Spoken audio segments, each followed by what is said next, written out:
The Nature of Predators, Book 2, Chapter 91.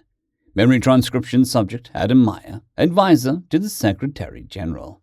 Date Standardized Human Time, March 18th, 2161. Battles often boiled down to a single snapshot that would be remembered by history. Granulka was the hardest fought battle, showing the reasons why the adversarial Yulpa had been a Federation ally we hit the hardest in our cyber attack decades ago. The Ghost's aid had gone a long way towards rebuilding the Fanatics, stronger than ever. This time, if humanity prevailed in a two-front contest against enemies that, on their own, would be the toughest interstellar foes we'd faced, drastic changes had to be enforced. This could not become the recurring cycle of hate that plagued future generations. The United Nations found ourselves daunted by that fleet, several 100,000 strong, but it was a supplemental aid of our allies that would be Granulka's defining moment. With every human ship in the Liberation region mobilizing to crush their stranglehold, it was an invigorating moment to see thousands of ships from each ally packing into our formation. The shield gave our numbers an extra push, as they turned against the prey species who shared their halls. Diplomatic relations between the UN and SHIELD members boomed like never before, despite our predatory nature. Corrigan came through at finally breaking the barrier between our two unions. The SHIELD's desire to be a separate entity is one we respect. But they've one foot in the new era, and one in the old Federation for a long time. They picked the SC in the end. Humanity pressed the envelope with a massive fleet. Many drones were in tatters on both sides after Granulka, but we had the largest allied force we could have fathomed. Back in Elias's day, it would have been unimaginable that we'd receive such an outpouring of support from herbivores. I loved that image from the Granulka, the scale of our unity. That moment encapsulated what we stood for as a species. Restoring harmony to Orion. There were a number of great images that bolstered our esteem, of course. The Ghost Fossil attempted to sail the SHIELD Sailor, a gigantic station that housed their government. It was a show that they'd grown stronger without Federation stamping the life out of them. To see the built-in defenses and their upgraded ships holding their own, the cowardly attack was fended off like a man waving a torch at a pack of wolves, with layers of incendiary munitions foiling the enemy's offensive ambitions. Our fleet rode on from system to system like Sherman's march, leaving any of their infrastructure in ruins. It was the rampaging of humanity long feared by those who loathed our eyes. Hostile fleets, built by exterminators, fell at the treacherous Tivin world. Attempts to retake Tusk fell to a heavily reinforced defensive lineup, and remnant colonies were picked off as weak spots. The greatest problem left outstanding was the Krev Consortium's drone fleet, which stood with the Ghosts on Multi and Dresden worlds. Control had long since left General Radai's wingtips. We tried to soften out the Multi's outpost and cut through all surrounding allies, to leave them isolated and alone, a stark contrast to the resurgent humanity. I much prefer watching these contests from the Bison balcony. I look forward to seeing a time when the galaxy is quiet. I had a mind for a diplomat's side of events, and found it curious how Tusk proper reacted to news of the Ghosts. Despite being locked in a Kester cage, they declared the extremist actions against Tirana, because of the Bison's kindness. I'll never stop telling you how much I appreciate the work that you've done with the alien refugees. Remembering when it was humanity fleeing a broken home to Skulgar, it's a cause close to my heart. Tassie glanced over at me, now having a hardened determination in her amber eyes. She was a seasoned veteran. I know how it felt to buy some kind. I can't imagine what it was like to be humanity. The mistakes you've made, I understand why you got here. You're fallible, and your friends finally accept that. Everyone is, but things are looking up. Osmani has been a shrewd leader we need, pushing forward with the relentless abandon that characterizes our forebears' predation. Humanity is finally fighting for progress inch by inch. We take out the Krev here today, and the entirety of the remnant war assets will fall like dominoes. Cut off the head, that drone fleet won't be getting orders anymore. I was wrong about the humans not helping us, Adam. You've done the bulk of the work going after the Ghosts, a grumpy Zulk admitted. Your people found them. You did right by Tessia. I kept it to myself that the one who found the rogue fossil was Jones. How we do right by you is to take the ghosts down with expediency, so they can't be a threat to any predator race any longer. I really hope we collect the Krebs surrender here, instead of drawing it out. I can almost taste a quiet life, despite the fact that I have no taste buds. You'll never sample our fish. I don't know how you can carry on with that herd-stamped knowledge, Nautilus said with a dry voice. Zolk lifted his beak in a snooty fashion. Quite easily, since it is not real fish. This deplorable garbage with the fins of my last one does little but thicken your blubber. If you're implying that I eat a lot of fish, that means that our food is better, because it's worth eating. You look as fucking thin and shriveled as a pickled Mimlefin wonderbird. The costs and lands of Ulster worth wandering. I snickered at them. The two of you are like an old married couple. I know you secretly respect each other. For sparing Dustin and nothing else, Nalta responded. The one we all respect is you, Adam. You are an optimist and a warrior. And let me tell you, that combination is real fucking rare. Even rarer to shine in both categories. I think you should bestow those compliments on Tassie. I'm ready to be a little selfish and just live my life. It'll be with great relief that I step out of the game. The second this war comes to a close, so again, I really hope that's now. Tassie squinted at me, perhaps sensing how ready I was to begin a new life. Disconnected from my memory donor. So you're really going to retire from the SC, right as the real work starts to cement our principles for a lasting future? I can't say that you haven't earned it, but I'd miss your fierce beliefs.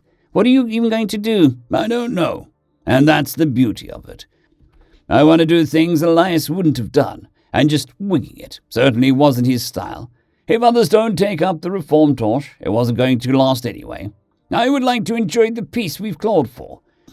A digital being could have the rest of a quiet life his predecessor never had. Might we all be so lucky one day?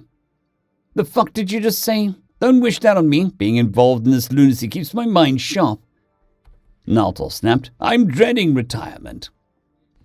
Zolk looked at Selma like he'd grown a second beak. Even after meeting aliens, I also need a break after a year of this. I miss the sheer isolation. You better keep missing it. We've got a peace deal in place, and shifty cloaker beaks like you can't go breaking it just to get away from the rest of your species.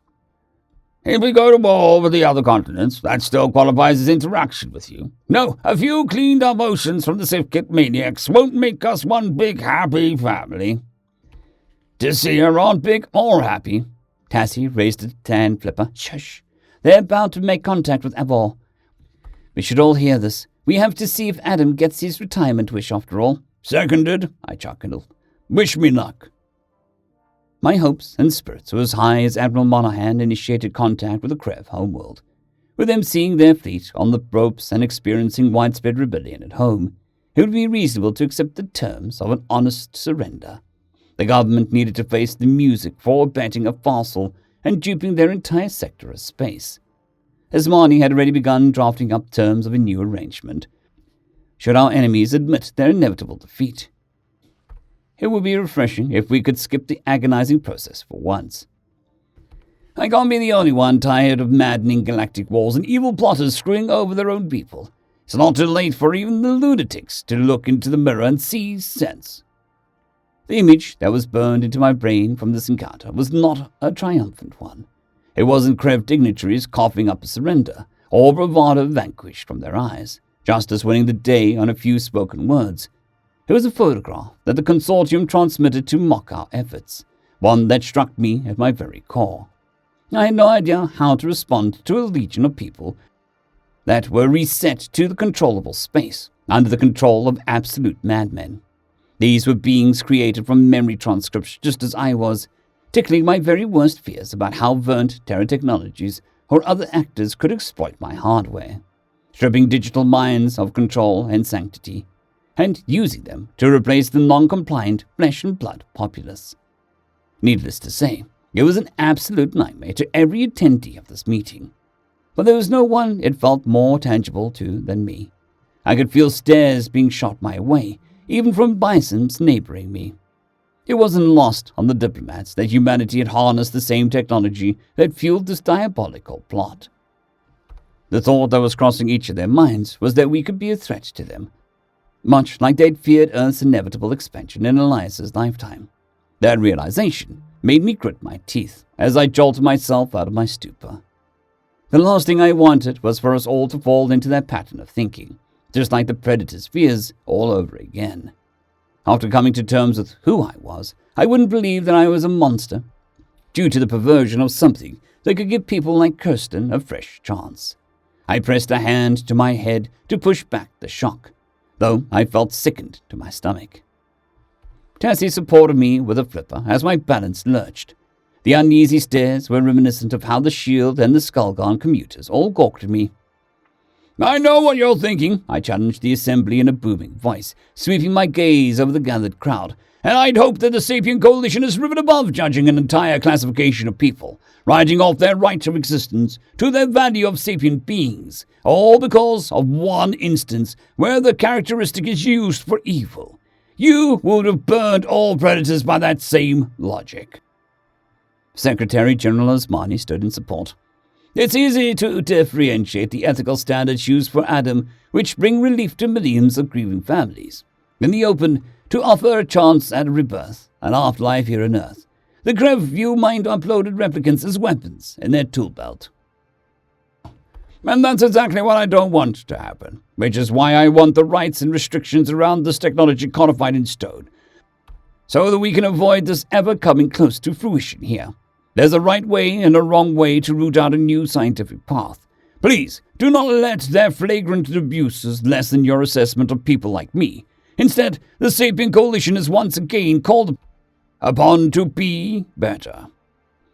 We see why this topic needs to be monitored and handled with care.